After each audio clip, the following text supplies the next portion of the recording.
del FOM, que no la tuvimos el fin de semana pasado, hoy ya está lista para poder ingresar los correos de voz al 135. Bien, también pueden escribirnos al correo electrónico conversando@presidencia.gov.sb.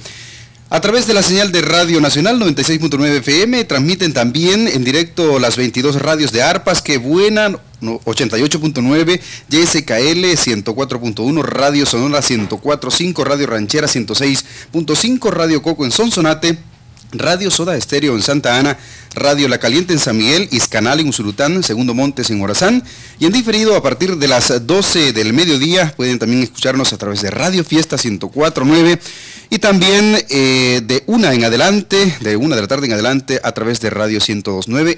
En vivo se nos ha unido para este día Radio Fuego 107.7. También pueden sintonizarnos nuestros amigos y amigas salvadoreñas y salvadoreños en el exterior a través de www.conversandoconelpresidente.gov.sb. Estamos listos. Presidente, buenos días.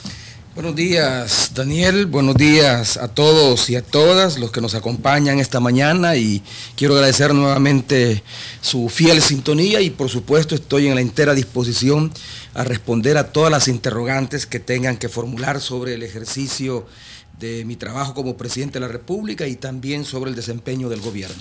Amigos y amigas oyentes, como el próximo sábado estaremos en plenas vacaciones, daremos descanso al programa, es decir, el próximo sábado 4 de agosto no saldremos al aire. Volveremos a encontrarnos aquí hasta el sábado 11, como de costumbre siempre a las 11 de la mañana. Y para compensar el día de hoy, esta mañana, el programa se extenderá 1 hora más. Vamos a ir hasta la 1 de la tarde y así poder también tener la oportunidad de conversar más extensamente con nuestros amigos y amigas que nos hacen llegar sus mensajes, que son muchos y muy variados. Hay quienes piden alguna ayuda concreta y quienes también dejan inquietudes sobre temas de actualidad, presidente. Precisamente por eso es que antes de oír los temas de interés de esta semana, quiero comentarles a nuestros oyentes que en estos días he escuchado la inmensa cantidad de llamados que nos dejan.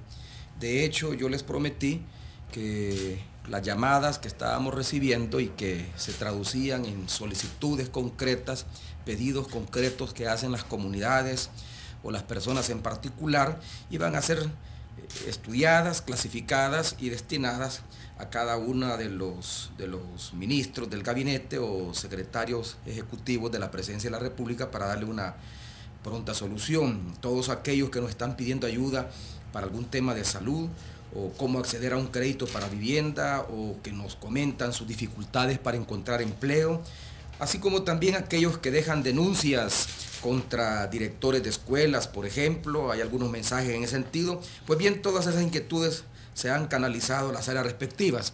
En el transcurso de la semana hablé con el ministro de Educación, quien a pesar de que se encontraba en un tratamiento médico fuera del país, tomó nota de la denuncia que recibimos de aquella escuela de El Caserío, el Mozote creo que fue, pero había una escuela que concretamente denunciaba que no estaban recibiendo el vaso de leche y al final de cuentas él tomó nota del asunto para resolverlo.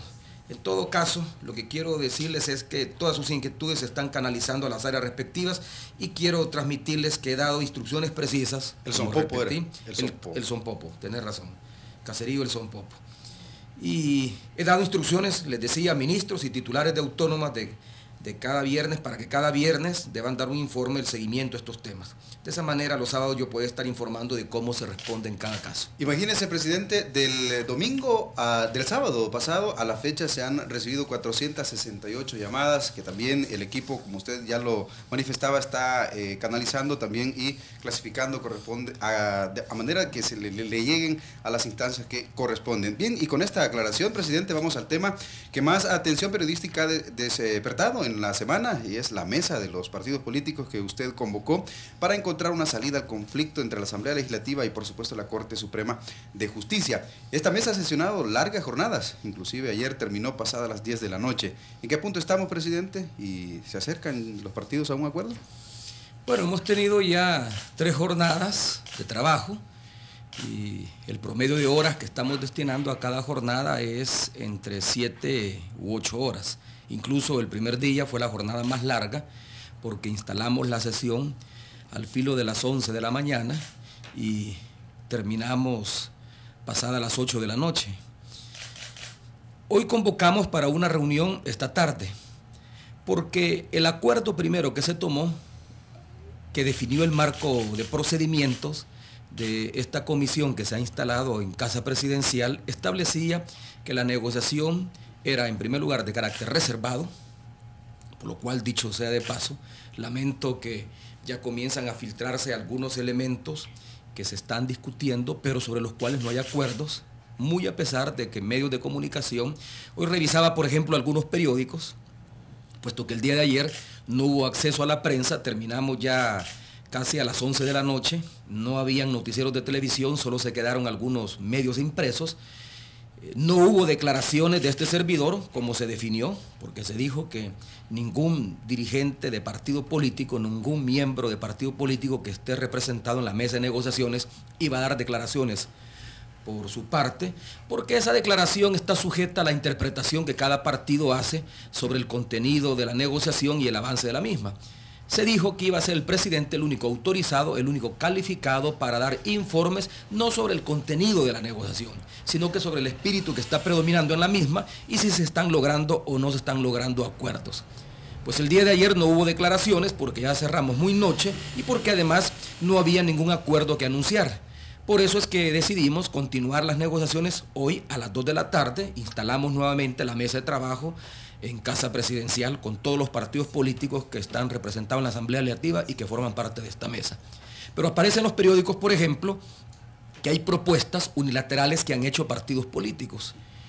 Yo salí aclarando hace 2 días que nada de lo que se está publicando en los periódicos tiene asidero en la realidad. ¿Qué significa con esto? Que en primer lugar no tenemos acuerdos, lo que tenemos son consensos que en un esfuerzo de mediación que estamos llevando a cabo, no solo este servidor como presidente de la República, sino que funcionarios de mi gabinete que colaboran en ese esfuerzo, hemos construido una matriz sobre la base de diferentes propuestas que han planteado los partidos políticos.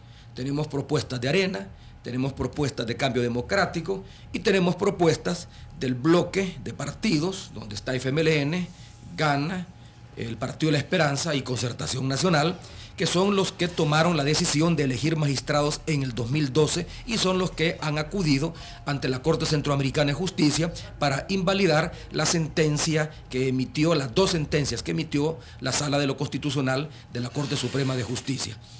Esas propuestas, con ellas se ha construido una matriz que permite identificar aquellos puntos donde hay coincidencia y por lo tanto se puede lograr un acuerdo parcial y aquellos puntos donde hay diferencias, algunas diferencias que son diametralmente opuestas y sobre los cuales no es posible encontrar acuerdo y por lo tanto ahí es donde tenemos que trabajar para desmontar esa falta de acuerdos. Aquellos puntos donde hay consenso, que son varios, que fue lo que yo adelanté en una conferencia de prensa hace 2 días, esos puntos sobre los que hay consenso se han metido para utilizar una expresión gráfica en el congelador, como se acostumbraba a hacer en las negociaciones que dieron por resultado los acuerdos de Chapultepec de 1992. Naciones Unidas, ante la falta de acuerdo entre el FMLN en aquel entonces y el gobierno del presidente Cristiani, en los puntos donde había consenso, se dejaban en el congelador porque eran algo así como acuerdos parciales, pero únicamente se anunciaba hasta que se lograba un acuerdo pleno sobre ellos o hasta que se avanzaba en la construcción de un acuerdo más integral. Y eso es lo que estamos haciendo. Ahí en la prensa aparecen algunas posiciones que han expresado los partidos políticos, algunas son ciertas, otras no son ciertas.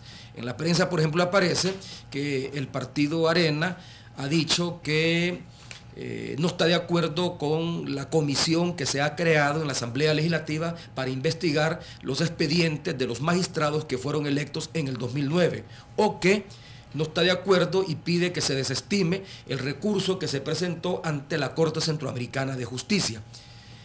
Evidentemente, algunas de esas ideas han salido y se han planteado, porque son posiciones que incluso los partidos han expresado en el pasado, pero no quiere decir de que ya hayan sido aceptadas o haya consenso sobre ellas. De tal modo que Yo quiero ser categórico en esto. Los partidos deben de respetar el principio de reserva porque sigue habiendo filtración. Los medios siguen publicando, citando nada más una fuente de crédito. Esa es una forma poco ética de hacer cobertura periodística porque no se puede hablar de una fuente de crédito porque ¿quién dice que realmente esa fuente es de crédito o no? ¿Y quién dice que lo que está diciendo la fuente realmente es lo que está ocurriendo? Pero en ese momento estamos en un momento en el cual estamos construyendo consensos, hay consenso, estamos avanzando. No es cierto que las reuniones han resultado infructuosas, el tema es complejo, el problema es complejo. Sería engañoso que yo asumiera la posición, porque no fue así que la asumí cuando hice esta convocatoria, de que el problema se iba a resolver en una sola reunión. Nos hemos propuesto resolverla antes de salir a vacaciones de agosto, es decir, antes del día martes, que es el último día hábil, por lo menos a nivel de gobierno. Eso nos lo hemos propuesto. 31. El 31, pero eso no significa de que si no llegamos a un acuerdo, por eso vamos a hablar de que ha habido un fracaso en las negociaciones. No, sencillamente el problema es complejo. Estamos negociando con partidos políticos. ¿Cómo ha visto la actitud de los partidos, dirigencia de los partidos?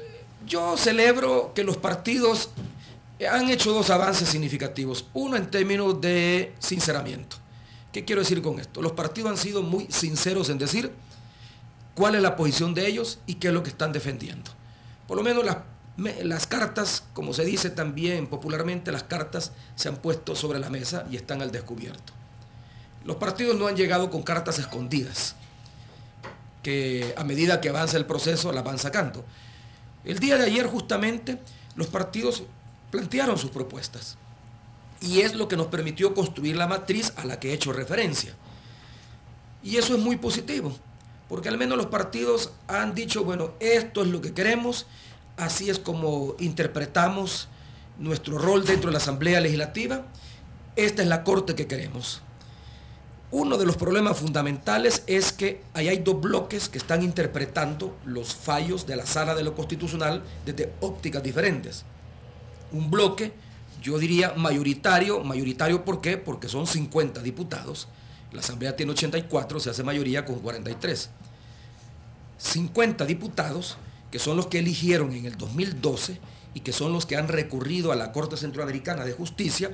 Ese bloque de 50 diputados que integra a 4 partidos políticos son de la opinión que la Sala de lo Constitucional, cuando emite las sentencias que declara inconstitucionales la elección del 2006 y la elección de abril del 2012, se sobrepasó en sus atribuciones porque intervino en una acción o en un ámbito de jurisdicción que es propio de la Asamblea Legislativa. ¿Y cuál es ese ámbito? Reformar la Constitución.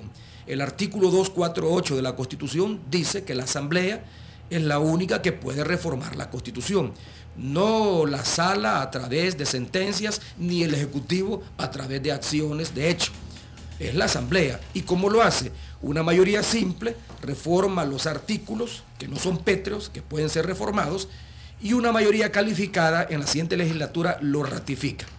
Entonces, quienes integran este bloque mayoritario de 50 diputados son de la opinión que estas dos sentencias que emitió la Sala de lo Constitucional irrumpió en atribuciones que son propias de la Asamblea Legislativa, porque cuando declara que las elecciones son inconstitucionales porque a una legislatura le corresponde elegir una sola magistratura, con esa declaración está reformando la Constitución, porque en el tenor de la Constitución, en el texto de la Constitución, no dice que una asamblea solo puede elegir una magistratura. Dice nada más que es la asamblea la que elige y que elige por mayoría calificada y que lo hace cada 3 años eligiendo a funcionarios que son elegidos para un periodo de 9 años, pero que cada 3 años se renuevan las diferentes salas de la Corte Suprema de Justicia. Pero en ningún momento dice que una magistratura, o más bien que una legislatura, solo puede elegir una magistratura. Entonces, estos son de la opinión que cuando da ese fallo, lo que está haciendo es modificando la Constitución, y por lo tanto, el fallo, dicen, es inconstitucional porque modifica la Constitución, y el único que puede modificar la Constitución es el órgano legislativo. Los otros no. El otro bloque, donde está Arena y Cambio Democrático, que juntos suman 34 diputados, ese bloque es de la opinión que los fallos son inapelables porque no hay otra instancia, y es cierto, la Constitución lo dice, no hay otra instancia que pueda pronunciarse sobre la constitucionalidad o inconstitucionalidad de leyes o decretos, y por lo tanto ellos dicen, este es un fallo inapelable de obligatorio cumplimiento y la Asamblea lo que tiene que hacer es cumplir ese fallo y por lo tanto elegir magistrados del 2006 y de abril del 2012 porque los que están elegidos no lo son. No lo son porque se eligió en contra de la Constitución. Entonces esas dos posiciones que siguen presentes en la mesa son las que están dificultando encontrar consensos y llegar a un acuerdo integral a la brevedad posible. Si no tuviéramos esas dos interpretaciones, entonces el problema se resolvería mucho más fácilmente. Pero habiendo esas dos interpretaciones se expresan en propuestas concretas. Pero así estamos. Y yo estoy confiado, y aquí viene el segundo punto, de que los partidos tienen la voluntad de hacer avanzar este proceso, porque al final de cuentas, ¿quién está pagando los platos rotos? El pueblo salvadoreño, porque no tenemos un órgano judicial que esté funcionando normalmente y no tenemos, por lo tanto, un sistema de administración de justicia que esté administrando justicia con normalidad. Muy bien, son las 11 de la mañana ya con 30 minutos en todo El Salvador. Gracias a usted que nos sintoniza a través de la señal de Radio Nacional 96.9 FM y también en la extensa red de emisoras de todo el país. También, por supuesto, agradecemos a los salvadoreños y salvadoreñas en el exterior que nos están sintonizando a través de www.conversandoconelpresidente.gov.sv.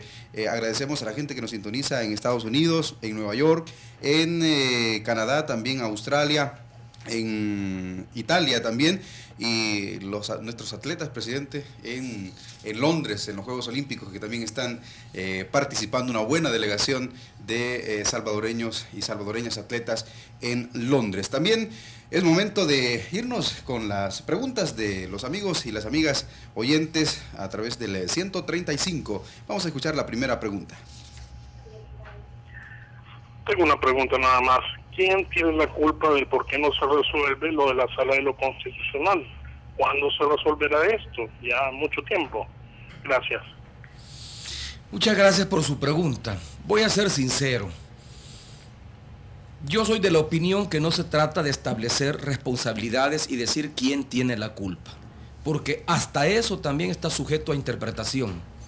Por ejemplo, hay quienes sostienen que quien tiene la culpa de que este conflicto no se resuelva son los diputados, la mayoría legislativa a la que he hecho referencia de 50 diputados que no acatan los dos fallos de la Sala de lo Constitucional. Pero hay otros que interpretan que quienes han iniciado este problema son los magistrados de la Sala de lo Constitucional que dieron su voto favorable para declarar inconstitucionales las elecciones del 2006 y del 2012. Yo agregaría una interpretación adicional, caballero. En mi opinión, este es un problema, y lo he sostenido en otras ocasiones, y esto en ningún momento me pone a favor de unos y en contra de otros. Este es un problema de naturaleza política. Los órganos del Estado, tradicionalmente en nuestro país, se los han disputado los partidos políticos. Y particularmente en el caso del órgano judicial, no solo particularmente, sino que lamentablemente también el órgano judicial ha sido objeto de disputa por los partidos políticos que buscan elegir una Corte Suprema de Justicia con la cual se sientan cómodos, por decirlo de una manera mucho más tolerable. No, porque hay quienes sostienen que lo que buscan es controlar las decisiones de la Corte Suprema de Justicia. Yo diría, para no ofender a los partidos políticos, una Corte con la que se sientan cómodos. Y eso fue lo que ocurrió precisamente en elecciones anteriores, y eso fue lo que ocurrió en el 2009, en julio del 2009, cuando como presidente de la República me propuse como facilitador para lograr acercamientos entre las fuerzas políticas que estaban eligiendo corte o que deberían de elegir corte en ese momento. Hay que tomar en cuenta que en ese momento, cuando yo asumí la presidencia de la República, al mes terminó el periodo de 4 magistrados de la Sala de lo Constitucional y solo uno de ellos Néstor Castaneda quedó vigente como magistrado de la sala, como quinto vocal, para 3 años más. Y por lo tanto tenía que ponerse de acuerdo Arena y el FMLN, y no solo Arena y el FMLN, dos bloques que en ese momento existían, que son diferentes en su composición a los bloques parlamentarios que ahora están debiendo tomar una decisión. En ese momento habían 2 bloques. Un bloque estaba representado por los partidos, por calificarlos de alguna manera, por los partidos de derecha, y ahí estaba Arena, el PCN, en ese entonces era PCN, y el PDC. Y en el otro bloque estaban los partidos de izquierda y centro izquierda, como era el FMLN y Cambio Democrático. Esos 2 bloques debían de decidir, porque para elegir los 4 magistrados que faltaban para integrar la Sala de lo Constitucional y para elegir al presidente de la Corte Suprema de Justicia se requerían 56 votos y ni uno de los 2 bloques los tenía. ¿Qué tuve que hacer yo? Bueno, facilitar un acercamiento, pero al final las propuestas de magistrados que venían de ambos bloques, si bien no eran magistrados orgánicos que respondían orgánicamente a los partidos políticos, pero sí eran magistrados con los cuales los partidos políticos se sentían mejor porque estaban más cerca de ellos. Llamémoslos de esa manera. ¿Qué hicieron al final? Bueno, se repartieron entre los 2 bloques la representación en la Corte Suprema de Justicia. Y al final salió una Sala de lo Constitucional que tranquilizaba a los partidos políticos, que les daba tranquilidad porque consideraban de que no estaba dominada por uno o por otro partido político. Eso se está repitiendo ahora. En abril de este año, esta mayoría a la que yo estoy haciendo referencia, pero que en esa legislatura no solo tenía 50, sino que tenía más de 50 diputados, porque en abril del 2012 el FMLN gana, PCN ya como CN y el PDC ya como Partido de la Esperanza, tenían más de 56 diputados. Esa mayoría legislativa consideró que debía elegir corte porque la Constitución, en opinión de ellos, no se lo impedía. No se lo impedía y tenían los votos para elegir, porque tenían más de 56 diputados. Entonces procedieron a elegir. Abrieron listas, llamaron a propuesta de los abogados y del Consejo Nacional de la Judicatura, recibieron listas y del listado que recibieron, eligieron 5 magistrados. ¿Qué ocurre? Arena no se sintió representada en esa elección. Una demanda legítima. Si vamos a justificar o establecer con el principio de simetría una comparación entre esa elección y la que hubo en el 2009. En el 2009 Arena sí participó en la elección. En el 2012, abril de 2012, no participó y no tenía mayoría en esa legislatura como para poder solicitar que 1 o 2 o 3 personas o abogados de la nueva magistratura que se estaba eligiendo representara sus intereses o por lo menos se sintieran cómodos con ellos. Entonces, como no se sentían representados, como no se sentían a gusto con esa elección, argumentaron que a esa asamblea no le correspondía elegir. Y así fue como un grupo de abogados presentaron una demanda de inconstitucionalidad contra esa elección que fue resuelta ya en esta legislatura. Y ya en esta legislatura, donde Arena, junto con Cambio Democrático, tienen 34 votos, los votos necesarios para poder elegir, porque se requiere elegir con 56, porque el otro bloque parlamentario solo tiene 50. Entonces, ahí está el kit del problema. Tanto así que para lograr una solución en la mesa de negociaciones que se ha establecido, necesitamos de que las 2 fuerzas más grandes, Arena y el FMLN, se pongan de acuerdo, porque si no, no hay decisión. Presidente, tenemos una pregunta de 2 salvadoreños en el exterior. Miguel Hernández, que nos sintoniza en Houston, Texas, y Mari Díaz, que nos sintoniza en Maryland. Dice Miguel, una de tantas preguntas, presidente: ¿a cuánto asciende la deuda externa y a nivel individual cuánto debemos cada salvadoreño? ¿Cuál es la deuda que es per cápita en este caso? Y Mari Díaz, presidente, le dice que si conoce la situación de los hospitales donde la gente se está muriendo y los empleados no les importa, no les prestan atención, más en el de Gotera, dice los familiares de ella que son de Morazán, más en el de Gotera, ¿será porque ven a una mujer sola sin un hombre que le dé la mano? Dice las 2 preguntas, presidente. Bueno, en el caso de la deuda externa, No puedo precisar el dato, pero en términos generales estamos hablando de cerca de 13.000 millones de dólares. 12.700 millones de dólares aproximadamente. Dijéramos, para que se entienda mejor en números redondos, cerca de 13.000 millones de dólares. Ahora, yo entiendo el sentido de la pregunta, porque inmediatamente de esta pregunta se puede colegir, bueno, el gobierno del presidente Funes es el que nos ha llevado a tener una deuda de 13.000 millones de dólares. ¿Cuánto representa esto per cápita? Bueno, solo es cuestión de hacer una división, 13.000 millones de dólares entre los poco más de 6 millones de habitantes que vivimos en territorio salvadoreño y que son los que la tenemos que pagar porque la pagamos con nuestros impuestos. Tenemos cerca de 3.000 millones de salvadoreños viviendo afuera que no tienen obligaciones impositivas. Así que habría que dividirlo entre la cantidad de salvadoreños que viven en el territorio nacional y que tienen obligaciones impositivas. Pero más allá de eso, es importante aclarar, porque dicho solo así, 13.000 millones de dólares, se podría decir, bueno, ¿y por qué el gobierno del presidente Funes nos está endeudando tanto? Cuando yo recibí el gobierno, encontré una deuda de más de 10.000 millones de dólares. Es decir, ya los gobiernos anteriores se habían endeudado en más de 10.000 millones de dólares. Por supuesto que yo subí la deuda. ¿Pero por qué tuve que subir la deuda? Porque para llevar a cabo los programas sociales necesitaba recursos. Y los niveles de tributación con los cuales yo también heredé el gobierno no eran lo suficientemente altos como para poder financiar los programas sociales con recursos captados únicamente de los tributos que todos los salvadoreños y salvadoreñas pagamos.